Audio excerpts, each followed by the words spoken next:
Buenas tardes a todas y a todos, yo creo que somos fiel reflejo de la mesa. Somos una mesa de 4 mujeres y cuando me he girado a miraros veo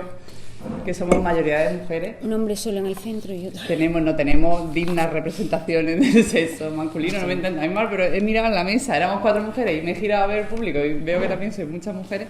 y bueno, está bien. Si fueran muchos hombres también estaría bien, pero está muy bien. Bueno, vamos a dar comienzo a esta inauguración oficial, porque el curso creo que ya ha comenzado, lo he visto por las redes, pero este es el acto de inauguración oficial del curso 2015-2016 de este máster en Desarrollo Sociales de la Cultura Artística. Este acto de inauguración se complementa con la conferencia que nos va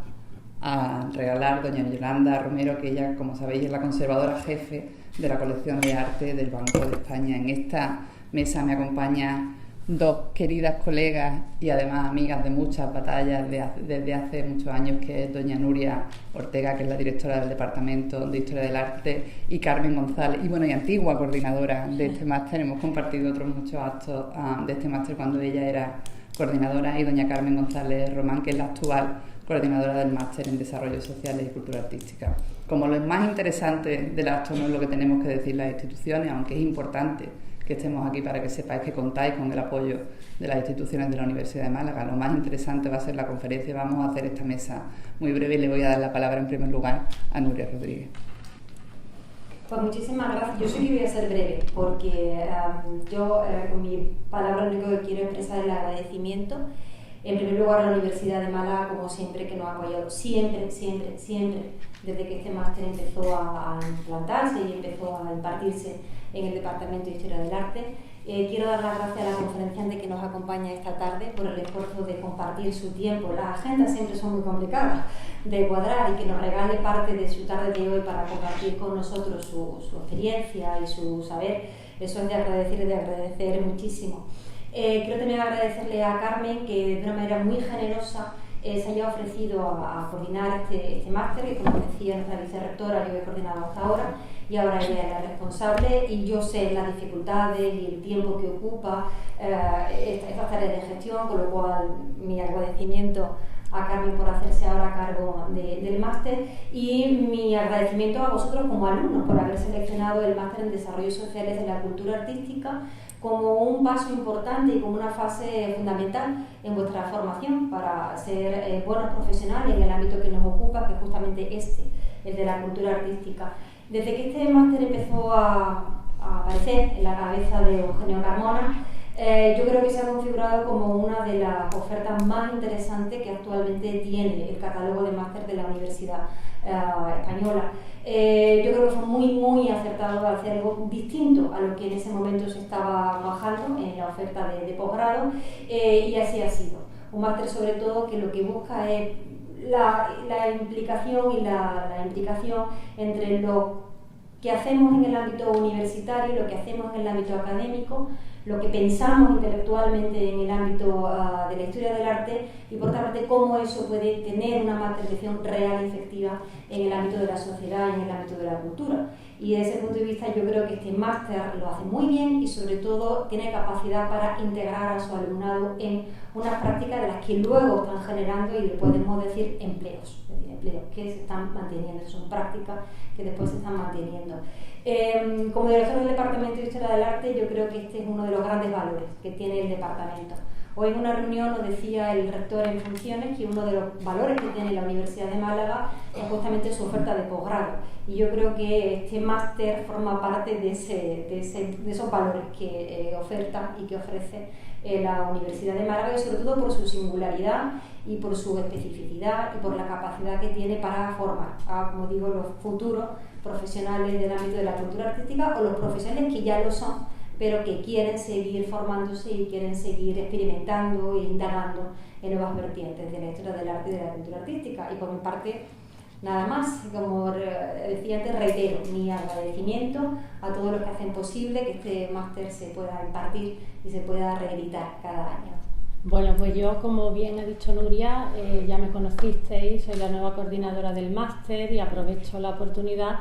primero para agradecer a Nuria la oportunidad que me brindó felicitarla por el excelente trabajo que ha hecho durante todos estos años, porque ella solamente ha tocado algunos puntos importantes del máster, pero sin duda alguna, si el máster ha llegado donde está es por la labor de gestión que ella ha hecho. Por lo tanto, como mínimo espero estar a la altura de la gestión que ella ha llevado a cabo hasta ahora. Siguiendo con el capítulo de agradecimientos, quisiera también agradecer a la agencia pública que gestiona la Casa Natal Picasso y otras dependencias museísticas de Málaga, en especial a su directora, José María Luna, que nos cediera este espacio para poder llevar a cabo esta presentación oficial del máster, que tiene una intención que espero poder seguir desarrollando, y es acercar las instituciones que colaboran con nuestro máster a propiamente lo que tiene que ver con la docencia, las prácticas, incluso a generar nuevos proyectos, si es posible en común, que partan de iniciativas conjuntas. Mi agradecimiento también va, como no, a doña Chantal Pérez, que con una agenda apretadísima ha venido hoy aquí a presidir este acto muy amablemente, y por supuesto a los profesores que nos acompañan, al profesor Eugenio Carmona, que como bien ha resaltado la profesora Nuria Rodríguez, es el alma mater de este máster, y al profesor Francisco José García. Bueno, todos lo conocemos, y entonces también quería agradecer su presencia aquí esta tarde. Como no, a la profesora, colaboradora, conservadora jefe de la colección de arte del Banco de España, Yolanda Romero, que desde el primer momento en que le planteé la posibilidad de venir aquí a Málaga a nuestro máster se entusiasmó con la idea, y que por suerte vamos a poder disfrutar todos esta tarde de lo que ella viene a contarnos. Y como no, a todos los alumnos, porque si estamos aquí hoy y hemos organizado esta sesión inaugural es obviamente por vosotros. Vosotros sois los que dais sentido al máster, y yo os animo a que disfrutéis todo lo que podáis, a que lo comencéis, que ya lo habéis comenzado, con el entusiasmo, con la ilusión que requiere toda nueva etapa académica, en este caso, aunque no deja de ser una nueva etapa personal a la postre, y que, bueno, aquí como coordinadora pues sabéis que me tenéis para cualquier cuestión que necesitéis a la hora de resolver prácticas y demás cuestiones relativas al máster. Pues muchas gracias. Muchísimas gracias, Carmen. Antes de que proceda a presentar a nuestra conferenciante, vamos a concluir esta parte de la mesa. Me toca concluirla a mí como vicerrectora de Extensión Universitaria. Desde luego es un orgullo y es un honor que la Universidad de Málaga tenga un máster que cumple este año su 8ª edición. De hecho, yo creo que Nuria y yo llevamos desde ese tiempo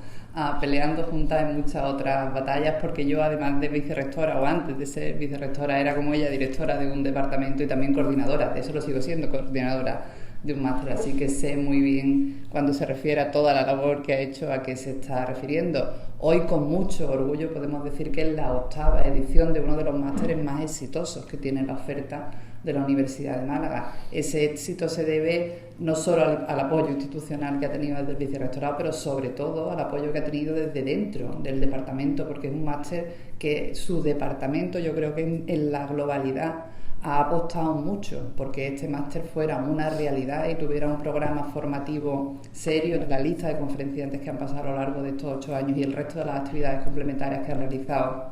son impresionantes. Yo estoy segura que este año también lo harán y podréis disfrutar como vais a hacer hoy de los mejores conferenciantes, de las mejores actividades, aparte del programa formativo que tenéis cursado, de los 60 créditos que tenéis de máster. En ese sentido, os agradecemos que hayáis elegido este máster como oferta formativa de la amplísima oferta formativa que hay en toda España, pero también os felicitamos porque creo que fundamentalmente creo que habéis elegido muy bien, porque es un máster, como bien indicaba Nuria, novedoso en cuanto al planteamiento, pero académicamente, aparte de que sea novedoso, académicamente es un máster muy bien asentado, porque tiene detrás un grupo de profesionales excelentes, de un departamento excelente, que hace que ese máster te esté dando los buenísimos resultados de empleabilidad que están dando. No es solo un máster sobre un tema novedoso, es además un máster que tiene detrás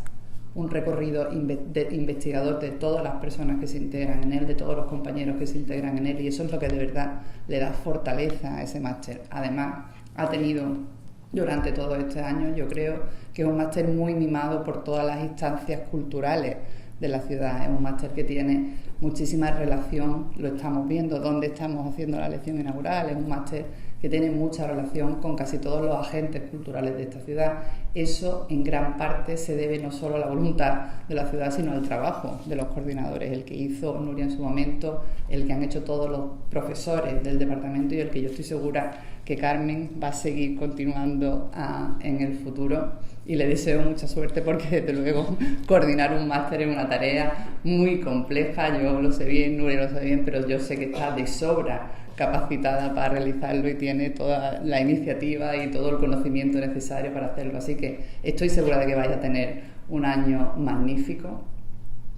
que la ciudad va a disfrutar de que al terminar este máster va a contar con una serie de personas mejor formadas, y si hay una ciudad en España en la que ahora mismo parece que hay un boom museístico y un boom relacionado con los agentes culturales, esa ciudad es Málaga. Pero para que eso no se quede solo con un boom empujado quizás desde algunas instancias, lo que hace falta son profesionales bien formados que se integren en esa oferta y hagan cosas académicamente serias y bien hechas y bien realizadas desde el principio, y para eso es necesaria la formación que estáis recibiendo vosotros de los mejores especialistas. Así que enhorabuena por haberlo elegido, nos felicita, gracias también desde nuestra parte por haberlo elegido, y vamos a disfrutar de la conferencia que nos regala Yolanda Romero con un tema muy sugerente. Desde luego lo estoy leyendo de refilón el título y tenía que irme, pero me quedo a escucharlo, porque el museo como servicio público, desde luego, es un tema que da para mucha discusión, así que te vamos a dejar que empecemos a discutir sobre eso, porque el tema es más que sugerente, el museo como servicio público. Así que muchas gracias, vamos a hacer la mesa y presentar la conferencia.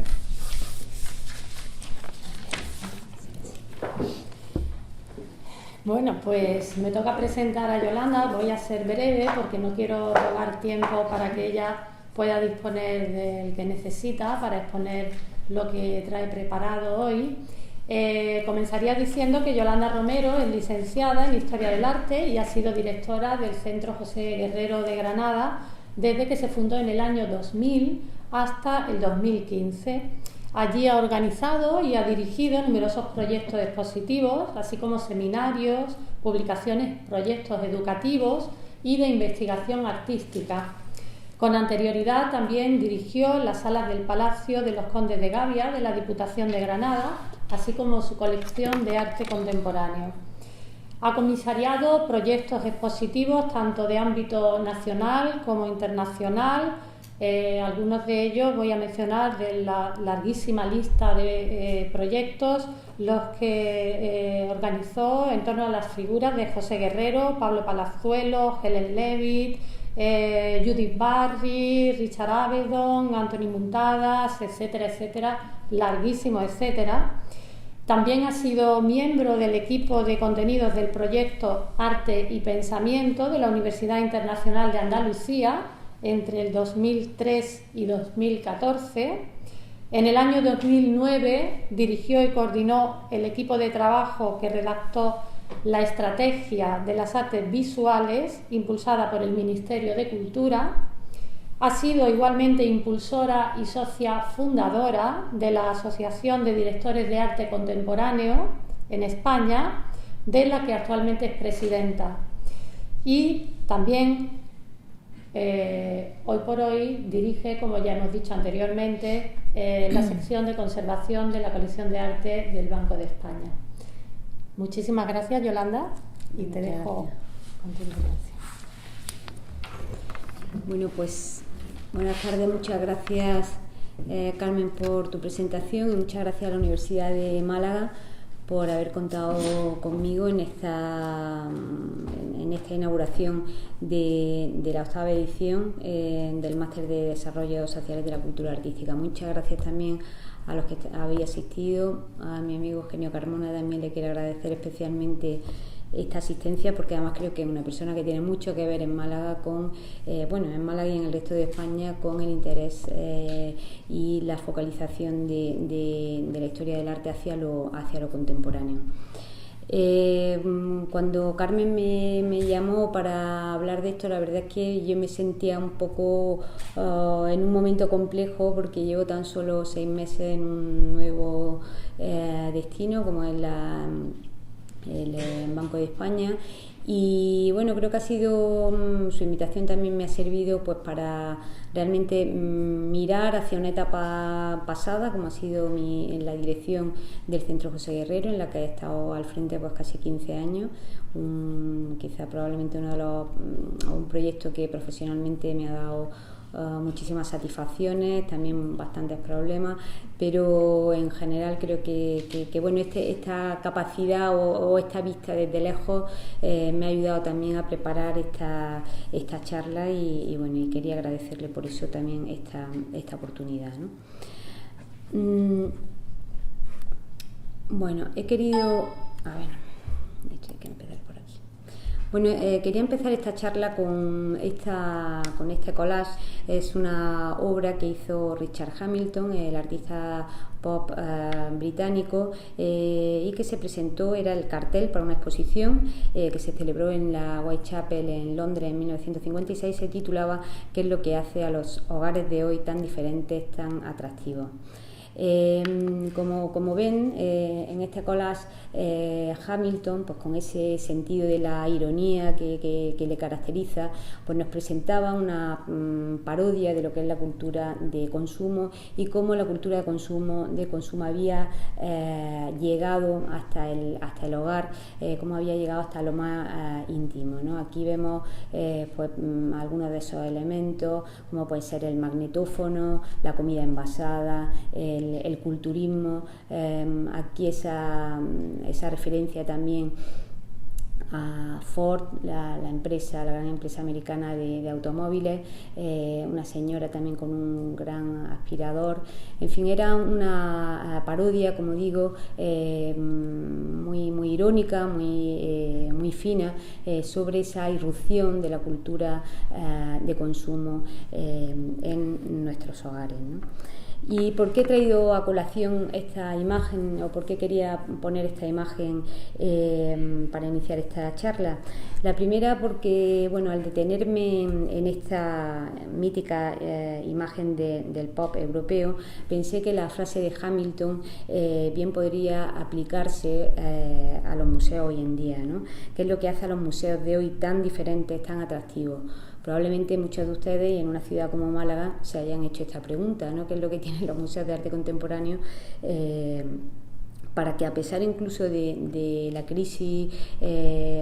sistémica y económica en la que nos encontramos, sigan proliferando en nuestro país y alrededor del mundo, ¿no? Y es que los museos de arte contemporáneo, especialmente, curiosamente, son muy atractivos y por muchas razones para todos los implicados, o para todo el sistema del arte, podríamos decir, desde los directores, los patrocinadores, los artistas, los historiadores del arte, los políticos, como no, también están muy interesados en los museos de arte contemporáneo, ¿no? La segunda de las razones por las que he querido traer esta imagen es precisamente porque, sin duda, la irrupción de la sociedad de consumo que representa la imagen ha afectado directamente y de forma muy intensa a los pilares del Museo de Arte, dotándolos de nuevas especificidades. El museo ha dejado de ser el lugar de las musas y se ha visto afectado por numerosas fuerzas que lo han llevado a cambiar sus estrategias e incluso sus funciones. Se ha convertido, como en su momento lo hicieron la televisión, la aspiradora, el magnetófono o la comida envasada, en un elemento más del capitalismo capaz de reactivar el consumo. Se ha convertido en un objeto de deseo. ¿Pero qué es el Museo de Arte Contemporáneo hoy? ¿Cuáles son los modelos de museo que se imponen en el escenario globalizado de la cultura? ¿Son posibles otros modelos fuera de la órbita del mercado cultural? El 18 de octubre de 1997, asistíamos al nacimiento de Bilbao como centro de turismo, como punto de atracción mediática y tema de conversación global.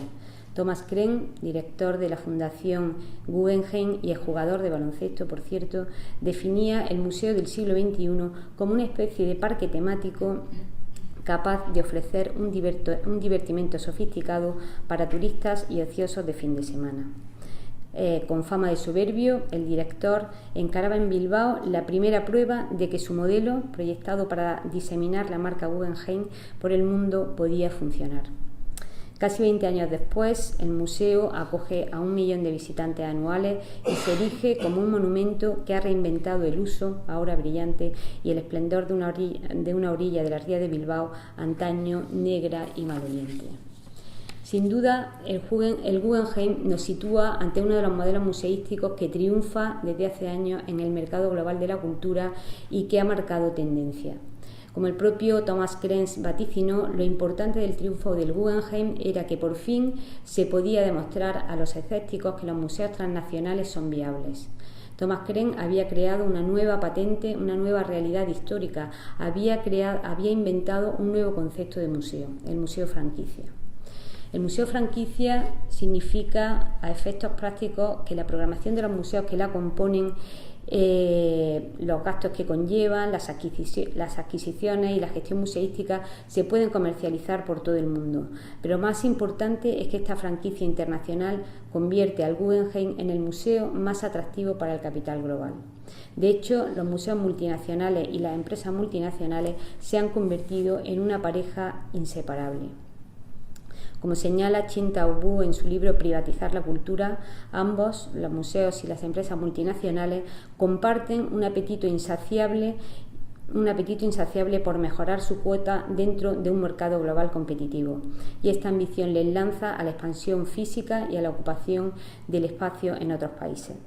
Pero lo que nos interesa aquí no es el caso específico del Guggenheim, que conocen todos sobradamente, sino hacia dónde nos ha conducido este sistema de alianza entre el capitalismo y el museo. Hagamos un poco de historia. Fue a finales de los años 70 y principios de los 80 cuando comenzó a privilegiarse, especialmente en los Estados Unidos, una nueva concepción del museo como agente del mercado y la industria cultural, frente al museo como espacio para la memoria, la educación y el debate público instaurado por la Ilustración. El museo comenzó a hacerse especialmente atractivo para el capital financiero. El artista Hans Haacke, en un texto del año 1983, hacía un análisis premonitorio de la situación a la que progresivamente se iban a ver abocados a los museos y que ya se iniciaba en aquel momento. Les leo textualmente. Durante los agitados 60, los más astutos comenzaron a entender que la implicación empresarial en el arte era demasiado importante para dejársela a la esposa del presidente de la empresa, una costumbre bastante asentada en el ámbito americano. Sin tener en cuenta su propio aprecio o indiferencia hacia el arte, reconocieron que una asociación de la empresa con el arte podría rendir beneficios más allá de cualquier proporción respecto a una específica inversión financiera. Una política tal no solo podía atraer a personal de élite, sino que también proyectaba una imagen de la empresa como buena persona jurídica y daba publicidad a sus productos, cosas todas que impresionan a los inversores. Haacke alertaba de cómo la mayoría de las muestras en los grandes museos de Nueva York comenzaban a ser patrocinadas por corporaciones y de cómo las propuestas expositivas que no cumplían los criterios necesarios para el patrocinio empresarial se arriesgaban a no ser consideradas. Ciertamente, las exposiciones que pudieran estimular un conocimiento crítico, presentar productos de la conciencia dialécticamente y en relación con el mundo social o poner en cuestión relaciones de poder, tenían remota posibilidad de ser aprobadas, no solo porque no es probable que atraigan financiación empresarial, sino también porque podían entorpecer las relaciones con patrocinadores potenciales para otras muestras. En consecuencia, la autocensura está a la orden del día, decía Hans Haacke, ¿no? Esto, como se pueden imaginar, es un texto perfectamente aplicable, ¿no? a este momento actual, no solamente en nuestro país, sino yo creo que alrededor del mundo, ¿no? Aunque el modelo de museo franquicia esté más ligado al ámbito anglosajón, en la Europa continental en general y en España en particular, donde, como es sabido, la financiación de las instituciones museísticas sigue siendo en buena parte pública, la escasez de fondos públicos nos está llevando cada vez más a esta búsqueda de matrimonios de conveniencia con el capital, ¿no? Cada vez más las empresas, especialmente bancos, financian muestras de arte. Es cierto que la crisis ha supuesto un parón a esta tendencia, pero generalmente el perfil de las muestras financiadas suele ser el de las grandes muestras de arte, o lo que yo llamo los 40 principales, ¿no? Es decir, cuando hablamos de arte contemporáneo vemos que la financiación va siempre al mismo tipo de exposiciones, ¿no? Llámese Damien Hirst, llámese Munch, llámese Picasso o llámese Dalí, ¿no? Las consecuencias más visibles de todo ello, digamos, este empeño, ¿no? o esta inmersión del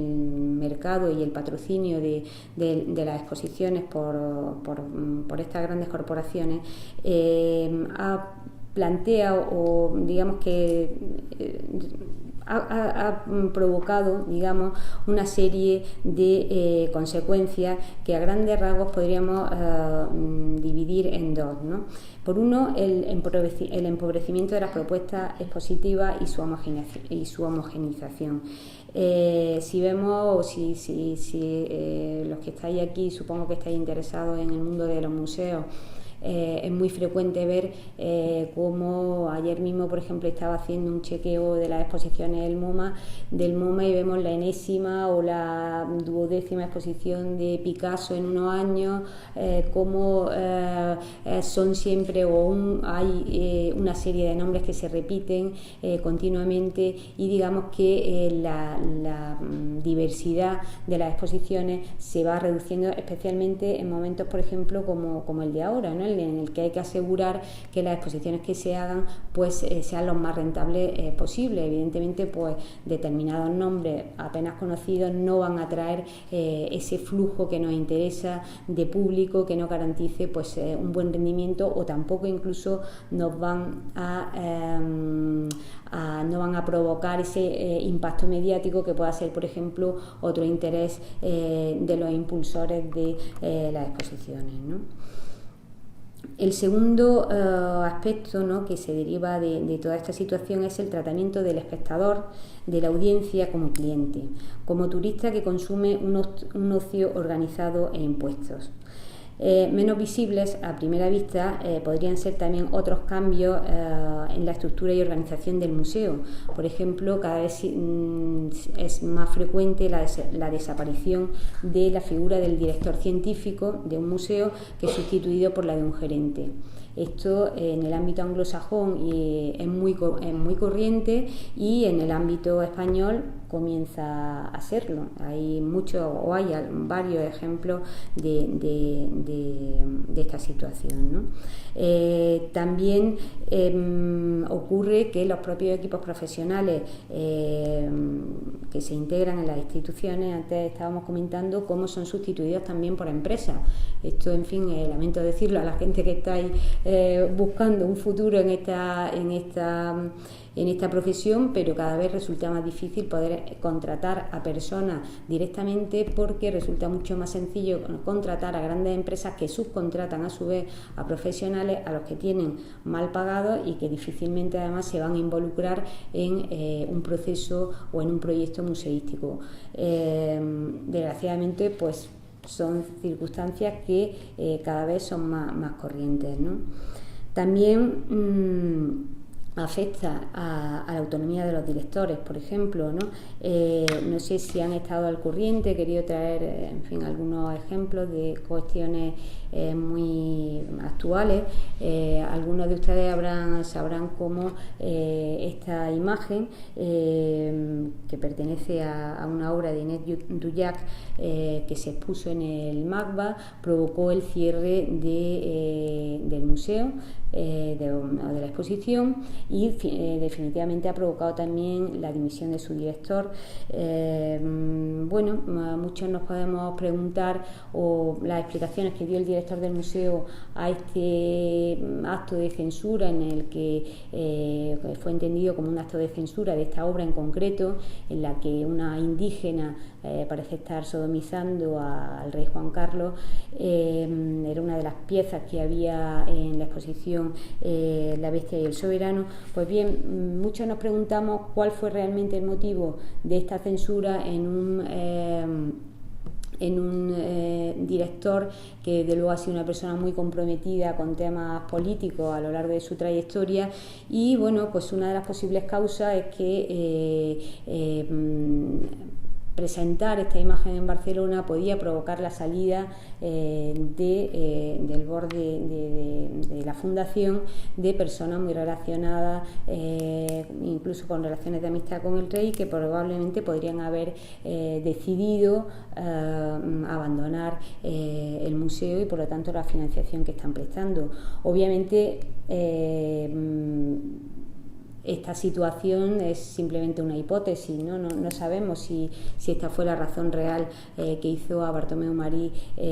censurar esta exposición. Lo cierto es que la autocensura está a la orden del día, funcionando muchas veces por unos temas políticos en unas circunstancias, por otros temas más relacionados con la financiación de las instituciones, pues está circulando, ¿no?, en la mente probablemente de muchas de las personas que están trabajando en las instituciones públicas, ¿no?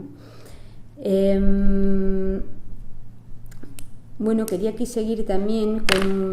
con un comentario muy interesante también de otra de estas consecuencias, ¿no?, que vemos o que podemos ver, ¿no?, de estas realidades, ¿no?, que podemos ver en el mundo de los museos hoy, que es ese crecimiento imparable que parecen tener los museos de arte, ¿no? Andrea Fraser, otra artista, decía, yo creo que con mucha fineza también, que el mundo del arte necesita grandes exposiciones para conseguir más dinero para tener grandes exposiciones. Necesitan más staff para conseguir más dinero para contratar más staff. Necesitan conseguir más dinero para construir más espacios para tener más sponsors. Necesitan construir grandes espacios para mostrar grandes obras de arte que atraigan grandes audiencias y justificar la construcción de grandes espacios. Es la lógica del mercado, ¿no? Yo creo que todos estamos también simplemente hojeando la prensa, vemos cómo los museos no dejan de crecer, ¿no? Esa tendencia que se inauguró con la pirámide de Pei en el Museo del Louvre en París ha continuado y continúa hasta nuestros días. Aquí en la imagen de abajo hay un proyecto que ahora parece que está parado, pero era de la ampliación del Louvre y bueno, y cuando no se amplían pues se expanden por otros países, ¿no? Pero este tipo de instituciones,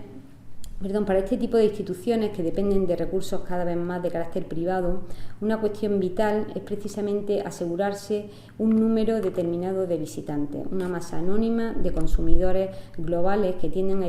identificarse fundamentalmente con una marca. Este es el modelo de instituciones como el Guggenheim, la Tate o el MoMA. Pero podemos asegurar que una buena parte del público que acude a estos grandes museos lo hará sin importarle la exposición en concreto, guiados por el prestigio de la marca, es decir, el nombre del artista, y que por otra parte el museo organizará su programa al margen de los deseos de este público, atendiendo a otros criterios de oportunidad. La institución artística hoy parece que estuviese condenada a alimentar espacios que faciliten el consumo y que entretengan al visitante, y es el cumplimiento de esta función el que le permite asegurar su éxito público, así como su financiación, ya sea de fuentes privadas o públicas. Pero ¿quiénes son las víctimas de esta situación, de esta nueva categoría de museo que arroja cifras espectaculares de visitantes, que nos tienen acostumbrados a fotografías de interminables colas de personas alrededor de arquitecturas de firma? Pues sin duda son las pequeñas y medianas instituciones sin el prestigio y los recursos para competir en esta carrera por la expansión. Son los que podrían denominarse como esos museos en peligro de extinción. ¿Pero cuáles son los museos en peligro de extinción? Pues sin duda son un numeroso grupo de instituciones que se encuentran en una terrible encrucijada, Por una parte, son conscientes de que es difícil sustraerse a los intereses del mercado, a los dictados de sus exigencias, rentabilidad, cifras de audiencia, alianzas con el poder, visibilidad mediática. Pero por otra, tampoco quieren olvidar la función del museo como motor cultural y de progreso de la sociedad que los impulsa, como espacio de disensión, como lugar de conocimiento, como lugares para la educación. Son los museos que, amparados muchos de ellos por el paraguas protector del Estado, hacen suya, frente al museo como agente del mercado y la industria cultural, y frente a la privatización de la cultura, la reivindicación del museo como servicio público. Dicho esto, también me gustaría aclarar que no se trata de entrar en la dicotomía financiación pública, financiación privada, ya que los museos gestionados con dinero público, hay museos gestionados con dinero público que funcionan o que funcionan guiados por la lógica del beneficio, y también hay instituciones con financiación privada que tienen objetivos claramente de servicio público. Ahora venía leyendo una entrevista, ¿no?, que hacen al director de una fundación griega dedicada a las artes, y realmente era muy interesante porque, claro, el director de esta fundación, la Fundación Neon, hablaba de que cada proyecto que hacían les llevaba a pensar cómo en una ciudad, o sea, como en un país de emergencia como Grecia, con un déficit brutal como el que tiene, con mucha gente en paro y con niños probablemente que decían en esta entrevista, pues que van al colegio sin haber desayunado, sin haber comido, cómo era posible que esta institución, decía cómo era, por qué esta institución, que es una fundación privada, gastaba fuertes sumas de dinero en hacer exposiciones en Grecia, ¿no? Y hablaba realmente de cómo para el director de esta fundación lo importante realmente era, precisamente en esas situaciones de emergencia, que el arte estuviera ahí como un elemento, por una parte casi terapéutico para muchos, y desde luego como un elemento necesario para buscar otras maneras de interpretación de la realidad que nos rodea, ¿no? Por eso digo que no todas las fundaciones privadas, esto en este caso la Fundación COE, estoy hablando de una fundación privada que funciona claramente con objetivos públicos, puesto que todas sus actividades en este caso eran gratuitas. Ese era como uno de los argumentos que dan en la Fundación Neon para justificar también, ¿no?, ese espacio, la creación de un espacio necesario, y para demostrar que el arte no es un lujo, sino que puede ser un elemento necesario en situaciones de emergencia, ¿no? Pues, como digo, es una fundación privada que funciona con unos claros referentes sociales y con unos claros objetivos de servicio público, ¿no? Y sin embargo, pues vemos, y todos tendréis en la cabeza, pues muchos ejemplos de instituciones que están pagadas y financiadas públicamente, pero que desgraciadamente pues funcionan guiados, digamos, por otro tipo de intereses, ¿no? Hay que señalar,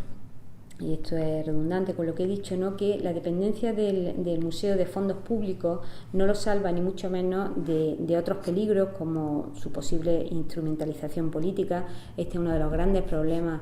por ejemplo, de los museos, especialmente en nuestro país. No les proporciona per se a estos espacios que decimos en peligro de extinción, ¿no?, o a estos espacios que dependen de la financiación pública, en definitiva, no les proporciona autonomía e independencia, no les permite de facto contrarrestar los efectos perversos de la inmersión en la sociedad de consumo. Pero lo que sí es cierto es que, sin duda, los museos que gozan de financiación pública tienen una responsabilidad diferente que deben asumir y que les debe conducir a repensar cuáles son sus funciones en este nuevo marco de la cultura globalizada y en crisis en el que nos encontramos. Los museos en peligro de extinción también están preocupados por los públicos, faltaría más, incluso por las cifras, ¿no? La verdad es que no conozco a ningún director de museo que no quiera que las estadísticas de visitantes a su centro sigan creciendo todos los años. Pero no nos engañemos, las visitas a los museos iniciaron su crecimiento, excepto algunas instituciones museísticas, hace tiempo, o bien de manos de públicos cautivos, colegios, grupos de la tercera edad, turoperadores, cruceristas, o bien por la ampliación de sus programas, de sus programaciones con probablemente programaciones que no tienen mucho que ver con los museos, pues desde conciertos de rock a Noche en Blanco, simplemente una programación espectacular, ¿no? Sin embargo, el elemento diferenciador tal vez está en que esta categoría de museos que estamos hablando no están dispuestos a aplicar todas las estrategias que el museo franquicia desarrolla, y por ello se plantean otros retos que voy a tratar de contar. El primero de los retos del museo público, y ya que estamos con la audiencia, es el de establecer una relación diferente con las mismas. El museo como servicio público entiende la audiencia no como una masa indiferenciada, sino como una noción plural, constituida por grupos específicos diferenciados. Se trata de una comprensión opuesta a la noción genérica de público, en tanto que reducible a una medida estadística, a un número, un hábito que procede, por cierto, del modelo televisivo que mide la eficacia en función del triunfo masivo. No podemos tratar al público como una masa única y abstracta. Es evidente que la consideración del público como simple estadística viene vinculada igualmente con los principios del beneficio privado y con la idea de la cultura como producto. En este sentido, el museo público debería alejarse de la idea del visitante como consumidor, como cliente, y más que establecer baremos numéricos de asistencia, impulsar una actitud participativa del ciudadano en el hecho cultural. Los cambios operados en relación con qué es el objeto artístico y su interpretación como un sistema de comunicación portador de significados e ideas ha provocado un cambio en la manera de entender el público visitante. Si inicialmente este era el destinatario pasivo del discurso expositivo, hoy el museo no se entiende sin él. El museo público trabaja por desarrollar vínculos con la comunidad, trabaja por desarrollar un tejido social a su alrededor, porque una institución artística se constituye en relación con los públicos que la visitan, que participan activamente en sus programas. Sin ellos no existiría. Si entendemos, pues, el público del museo en el sentido en que lo describe Michael Werner, es decir, como un conjunto de miembros libres, activos, que examinan, preguntan, rechazan, opinan, juzgan, participan, podemos decir que el museo hoy se mueve entre la atracción de audiencias homogéneas y genéricas, multitudinarias, y en la mayoría de los casos cautivas, y de otro lado, en la construcción de ese público agente que demuestra un extraordinario vínculo de pertenencia con la institución, aunque forzosamente es menor, ¿no? Es más minoritario, ¿no? Así podríamos concluir que frente al espectador complaciente está el público agente, y frente al público global, el público local con el que trabajar. Un público que se genera en torno al discurso del museo y que contribuye a generarlo. Un público que hace suyo el museo y lo transforma. Cada museo, cada centro de arte desarrolla una estrategia diferente para crear públicos, ¿no? En el sentido de que estamos hablando. Yo les puedo contar mi experiencia o lo que hemos querido hacer en este sentido. Lo hemos hecho durante estos años en el Centro José Guerrero, ¿no? Una de nuestras prioridades ha sido el trabajo con los públicos locales, el desarrollo de estos vínculos con la comunidad, y esta función, pues como todos, ¿no?, la hemos realizado fundamentalmente a través del Departamento de Educación y de los programas públicos, ¿no?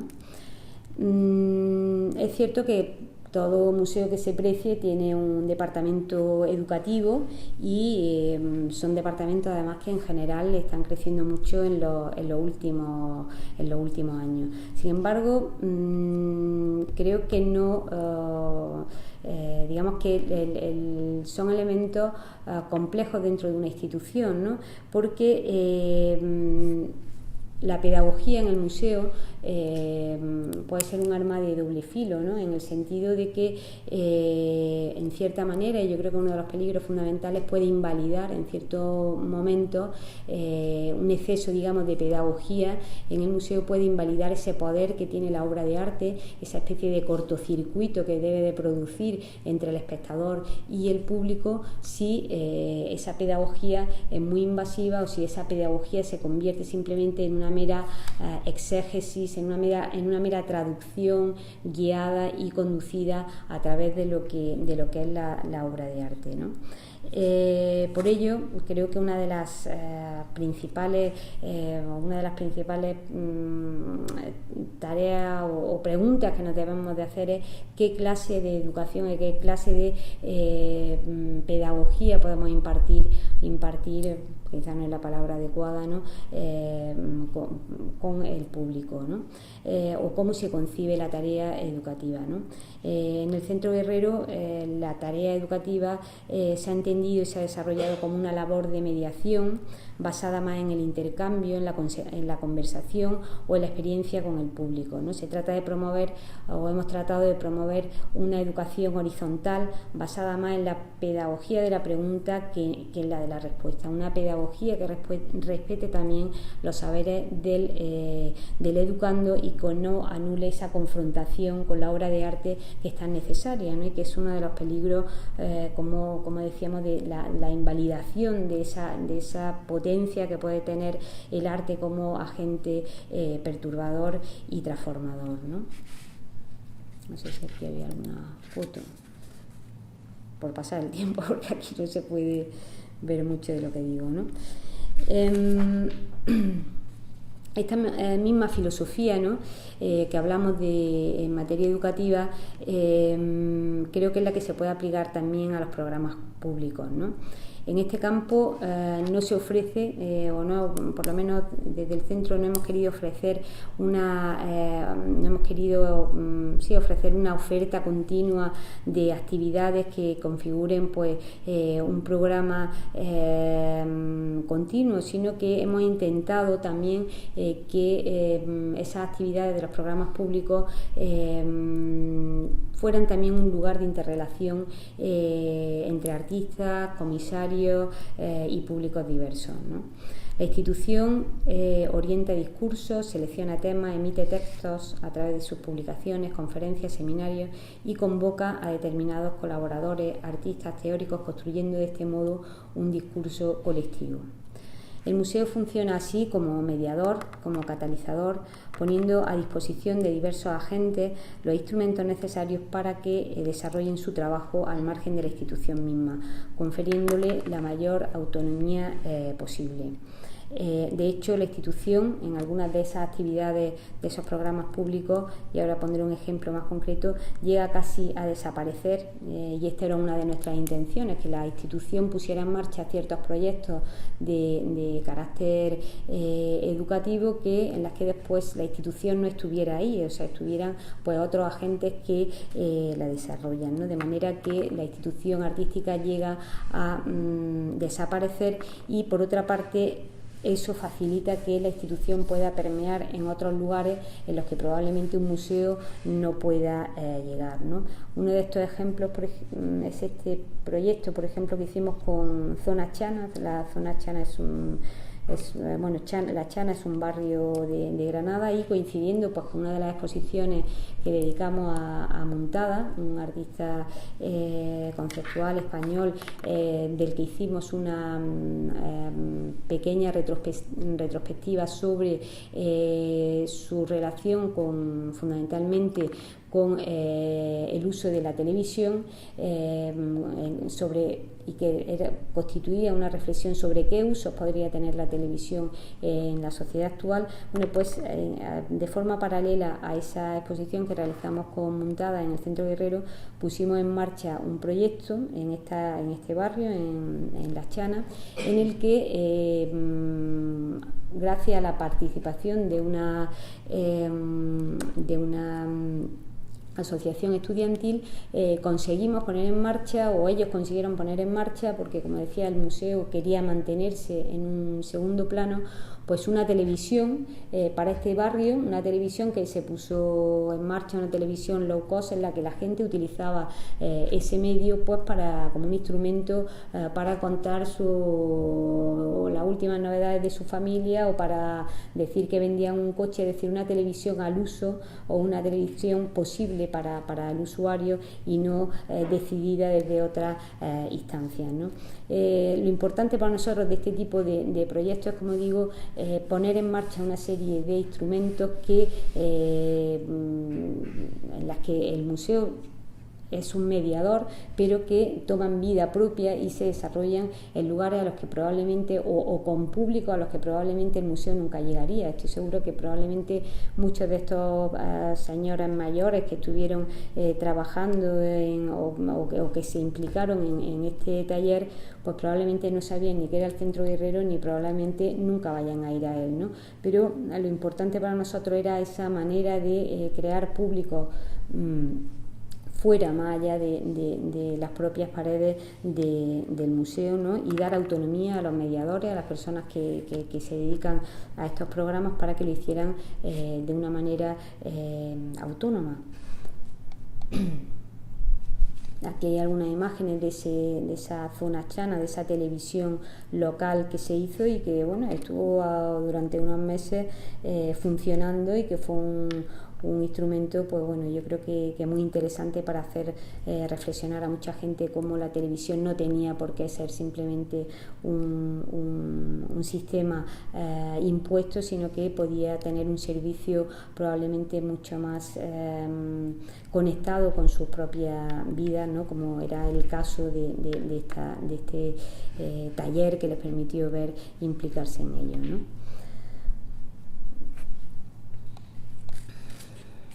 Pero quizá uno de los proyectos más interesantes para nosotros en este sentido, también de los que hemos realizado, y que es otro proyecto que también está en marcha, sigue en marcha, se puso en funcionamiento en el año 2010, es este de traductores, ¿no? Traductores ha sido un proyecto en el que el centro se implicó y que ha tenido pues muy diversas etapas. Sigue, como digo, funcionando todavía a día de hoy, pero ya en otros lugares. Y era un proyecto que tenía 3 objetivos básicos. Por una parte, perseguía esa idea de crear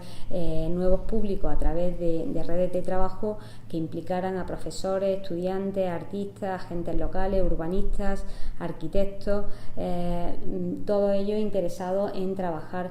colectivamente, ¿no? Por otra parte, este proyecto de traductores quería potenciar la tarea de los trabajadores culturales y agentes locales. En este sentido, además, focalizado en asociaciones independientes, muchas de ellas, o 2 de ellas al menos, nacidas en la Universidad de Granada, como eran Aula Abierta y el colectivo FAC, ¿no? Puesto que estos eran los instrumentos que iban a poner en marcha este proyecto, ¿no? Y por último, otro objetivo de este programa de traductores era fomentar una educación horizontal, participativa, que busca pues compartir y generar conocimiento más allá de su mera transmisión, ¿no? La idea de este proyecto, es importante para nosotros, es que el museo también puede ser un traductor. La palabra traductor hace alusión a un dispositivo que es capaz de transformar o convertir un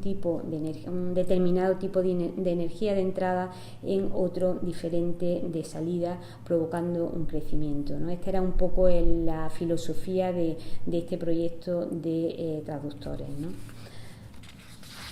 Un proyecto además que pues tuvo o ha tenido, como decía, pues muy diversas etapas. Hubo una, yo creo, muy interesante, que era también esa idea de salir del museo, irnos más allá, que fueron una serie de talleres, de acciones pedagógicas que se hicieron en la provincia de Granada, una de ellas en Jun, en la que los educadores trabajaron pues con con gente, distintos agentes de este pequeño municipio de Jun, en la provincia de Granada, como decía, y bueno, allí se estuvo trabajando incluso con el ayuntamiento y con los colegios en el diseño de una plaza que cubriera las expectativas de los niños de ese pueblo, ¿no? Creo que lo importante fue el proceso, por ejemplo, ¿no?, de implicarlo a través de herramientas también de carácter artístico a un grupo de personas que estuvieron trabajando durante un tiempo y pensando qué era lo que querían para su municipio, y todo ello, digamos que facilitado en cierta manera pues por ese grupo de personas en los que el museo, el Centro Guerrero, lo único que había hecho era poner en colaboración, ¿no? También se hicieron otros en otras distintas municipios de la provincia, y después este proyecto incluso se ha ido expandiendo, ¿no?, a través de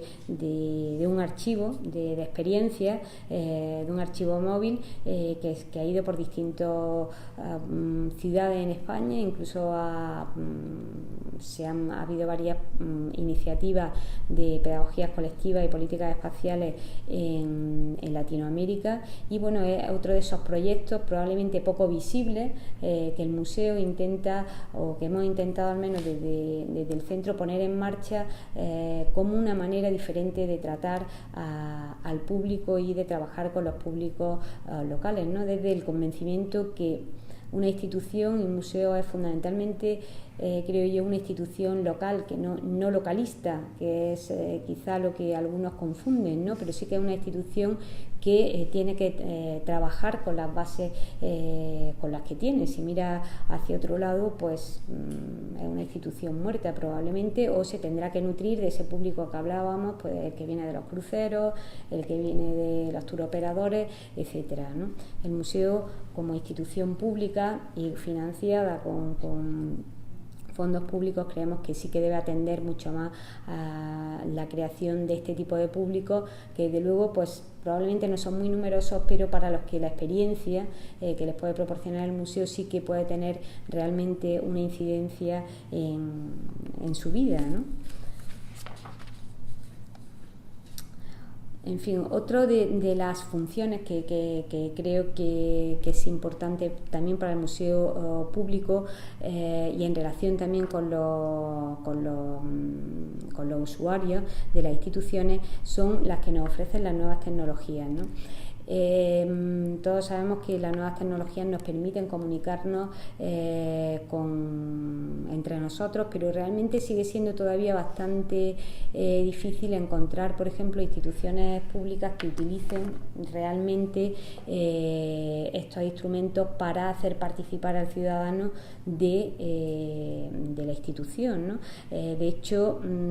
las páginas web de los museos muchas veces es más fácil encontrar los productos de venta o no sé qué, que encontrar, por ejemplo, las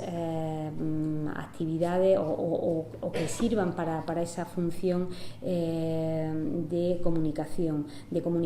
real, es decir, de comunicación en una doble dirección, no solamente el museo emitiendo información, sino el público o digamos esas personas que deberían de estar conectadas con esa institución, emitiendo también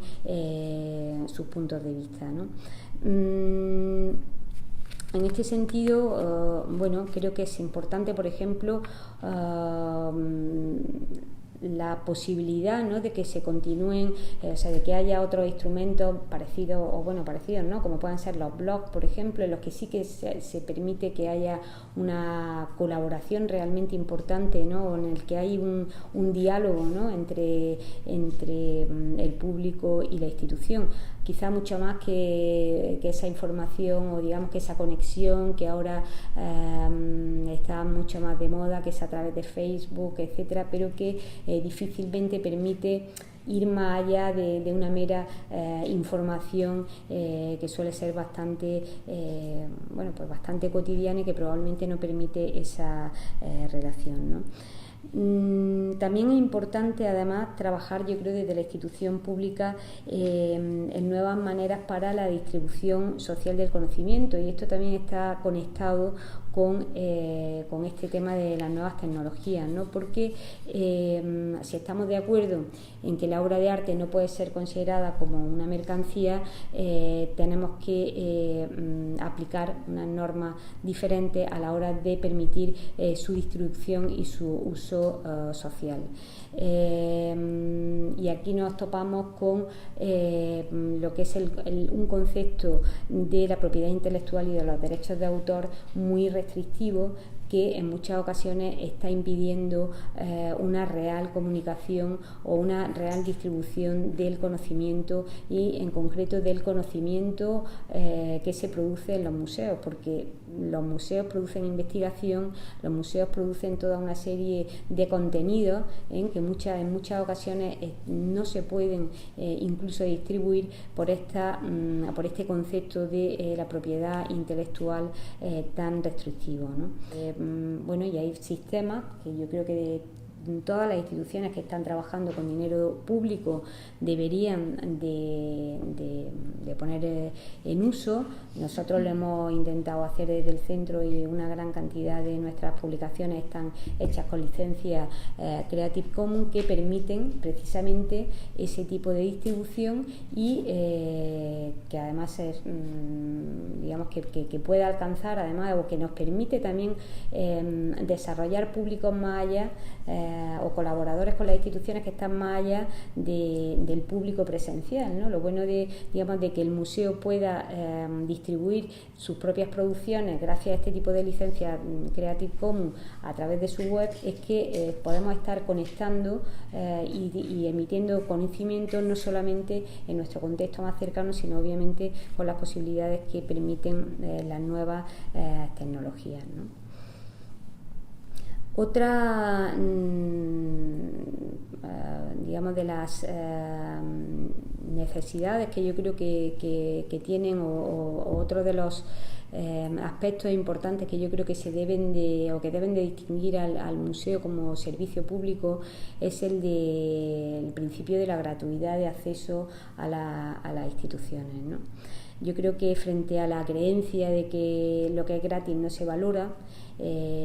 propia también de una concepción mercantilista y consumista de la cultura, creo que desde las instituciones públicas debemos defender el derecho de los ciudadanos a disfrutar de estos espacios como algo propio, ¿no? La cultura no puede ser un elemento que fomente la exclusión social, y no puede ser considerada